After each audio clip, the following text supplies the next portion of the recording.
Hello there, friend. You're about to enjoy an excellent Snaps game recap as me and Aaron tell you everything you need to know about the game of the title. Hope you enjoy. Tennessee, Florida.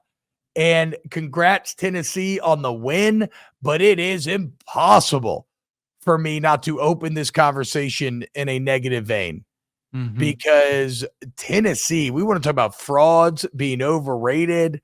I think we crowned Nico, we crowned Tennessee, we crowned this offense, this O-line way too early. Receivers. And none of these things that I thought were true about them are looking like they're true.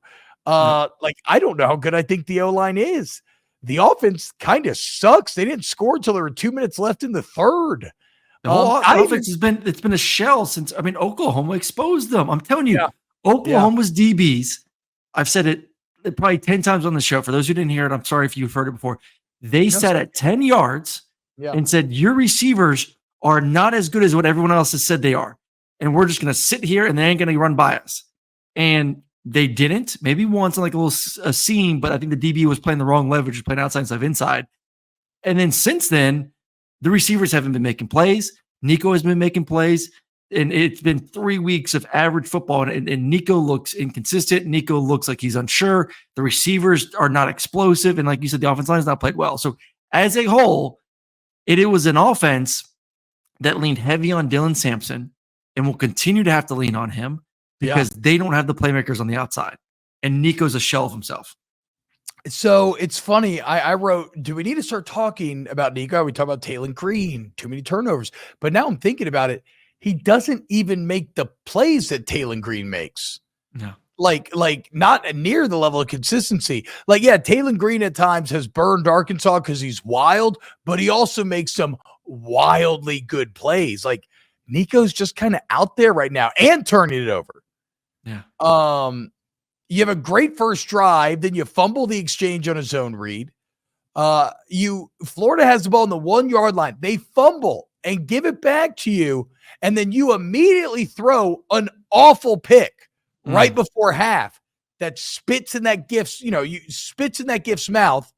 And now we'll get to Florida because what they did after that interception is hilarious and indicative of why they are so bad.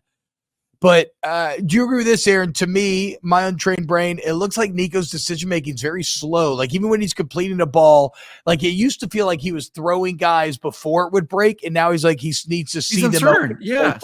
Trigger. He was playing with a lot of confidence. That confidence was shot. He was a guy that, if you remember the highlight that I posted on my social media, this might have been after week 1 or week 2, he threw like a dig route, like well before the receiver was in the window. And it was a thing of beauty. I'm like, my God, like very few quarterbacks are doing that. Now he's waiting to see guys open. Yeah.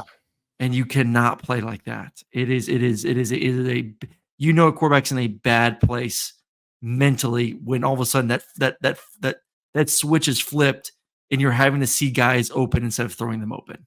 It sounds really fucking dumb, but anybody who plays the NCAA video game can probably appreciate that feeling.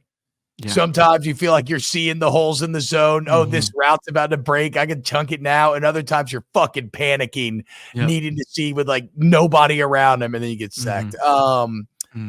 Andrew Cooper says Nico's in. I still think the receivers are very average, though. I think the receivers are average. Well, and also though, I want to engage with this though because he's right. It is Nico's still very young. Plenty of time to grow. Plenty of upside. Look at Aller. Look at anybody else. Right.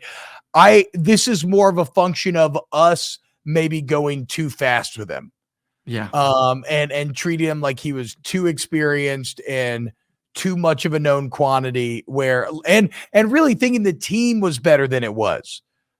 Because again, even the D line got their ass kicked by the Florida O line. And I've been sitting here telling y'all all week, every single week about how incredible the Tennessee D line is and et cetera, et cetera. Like Florida was blowing them off the ball the entire game. Tennessee on major overrated alert after this weekend. I mean, where do they deserve? Like, let's revisit that original tier 2 of the SEC. Yep. Tennessee, Ole Miss, LSU, Mizzou. Rank them. LSU, Ole Miss, Oh, ahead of Tennessee. Wow. Missouri. No, you Tennessee. can't go Mizzou ahead of Tennessee, All right, huh? fine. Tennessee, Missouri. Mizzou's Tennessee, been Missouri. bad. Mizzou's been pretty bad. Like Mizzou's offense has Yeah, been complete dog shit, and I Tennessee know. didn't get their ass kicked. Like Yeah, Mizzou got just their teeth demolished kicked by in A&M. I by agree. Okay, Texas fine. A&M. Just Tennessee just feels so bad right now. It's been 3 weeks of just like you walk away just feeling yucky. Yeah. If you're a Tennessee fan, just like, Now let's talk about Florida. because Florida's bad on defense. Like, I'm not gonna say they're bad. They have been bad on defense. I have to be gentle because I'm actually covering the game this weekend, so I don't want anyone pissed off. They have been bad on defense. Let me be more politically correct here. Heading into the game, and then they looked really good. Dog shit. I'm just saying they've smelled like dog shit for the majority of the season. Oh my God. Me and my partner, we're calling the game this weekend. And we're like, all right. So we have Florida, Kentucky. We know we have Florida, Kentucky. Florida's beating Kentucky. Our Florida's beating, Tennessee. And like, you're like, can Kentucky win? Like, we may have a good football game. Like, both teams win. We're going to have a good football game. Everyone's going to be excited about Florida, Kentucky. And then Kentucky loses to Vandy and Florida loses the way they lose to Tennessee. I'm just like, the Bad Vibes Bowl. You got the Bad Vibes Bowl this week. The Bad Vibes Bowl. Everybody's just walking on eggshells, worried about getting fired. These coaches' meetings on Friday are going to be just painful. Now let's talk about Florida, though, because even though this is disappointing, Tennessee still wins the game. Florida really putting on a masterclass of why a bad team is bad. Mm-hmm. Again, you have the ball on the 1 yard line, chance to go up 10-0. Graham Mertz fumbles, gives it back to Tennessee.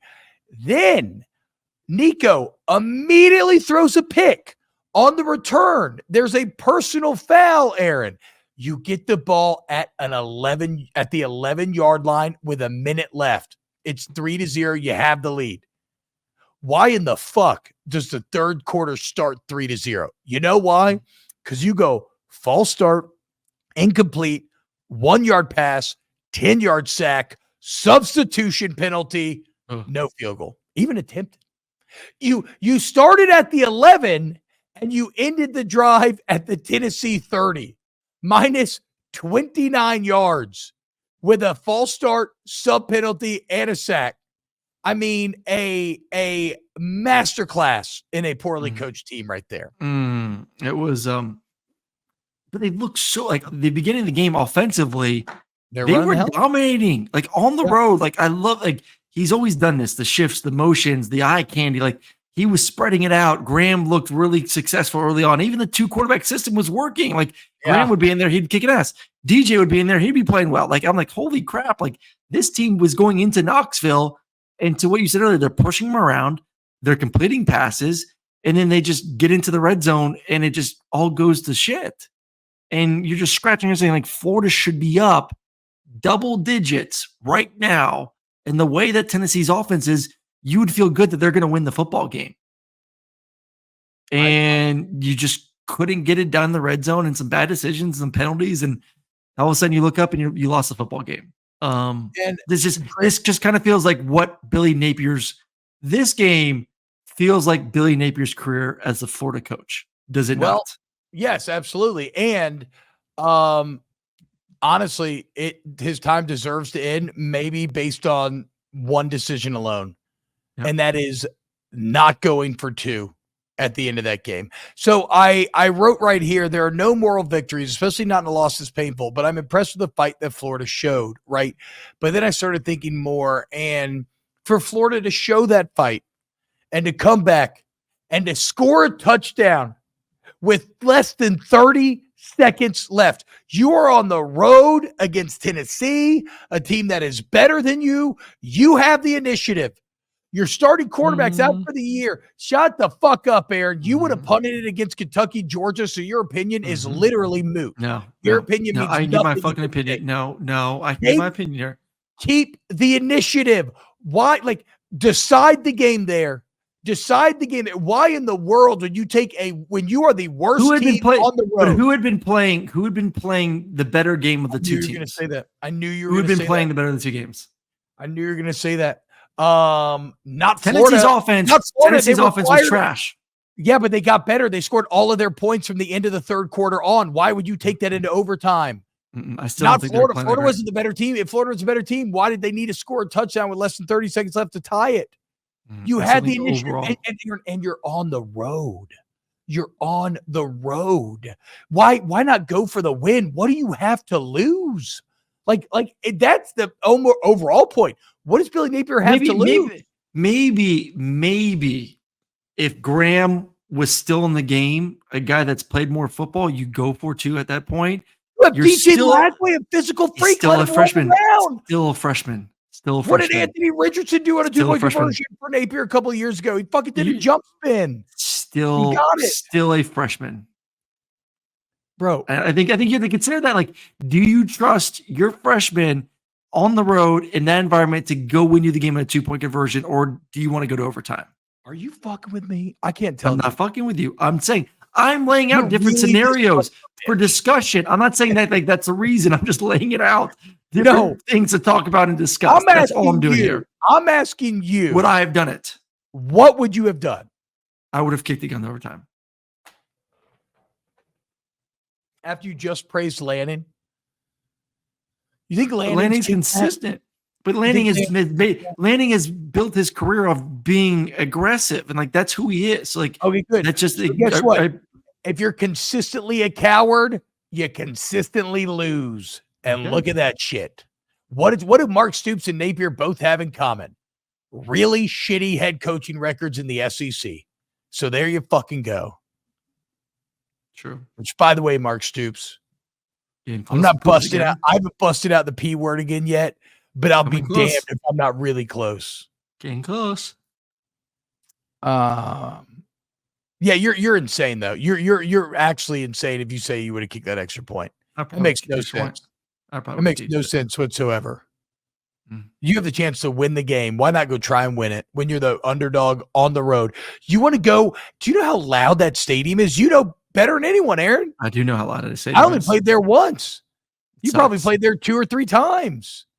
Like, he's a very conservative nature guy. You know, I would need to have the analytics book by my side telling me you need to go for it. The funniest part is, as Wes Gross points out, this literally comes from the man who once was like, scared money don't make money. Could have fooled me. That would, if he won that game, pretty scared from my angle. If he won that game, does that save his job? No. Really? So why not go for it anyway? You know, like why not go for it anyway? Dead man walking, might as well go for it. Oh, well, I'd say that was informative and fun. If you agree, please hit the like button, sub, and we'll see you next time for some more snaps.